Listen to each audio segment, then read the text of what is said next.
Falamos ainda do curto-circuito. O que seria o curto-circuito?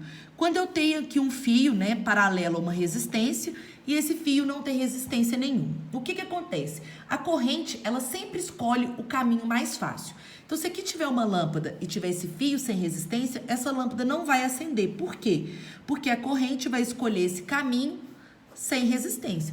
Essa lâmpada não vai queimar, ela simplesmente não vai acender. Então, a corrente sempre escolhe o caminho que é mais fácil. E no curto-circuito, olha, não vai ter diferença de potencial. Por quê? Porque se eu tenho aqui, por exemplo, 10 volts, aqui também vai ser 10 volts, porque não encontra resistência. Então, a DDP vai ser 0.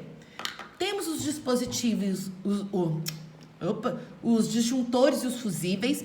Os disjuntores e os fusíveis são dispositivos de proteção que limitam o valor da corrente. Você vai ligando aparelho, vai ligando aparelho, vai ligando aparelho, né, para evitar um curto-circuito, para evitar que sua casa queime fogo. Queime fogo, né, gente? Essa foi péssima. Pegue fogo, o que acontece? Ele limita o valor da corrente. Chega num determinado valor de corrente, o que ele faz? Ele desliga, protegendo o seu circuito. A diferença é que o dispositivo, ele desliga, você vai e arma ele de novo, e o fusível, ele queima. Em questões de disjuntor e fusível no Enem, geralmente ele pede para calcular a corrente máxima e você vai utilizar o Pablo Vittar. Vai te dar a potência, vai te dar a tensão e você vai calcular a corrente.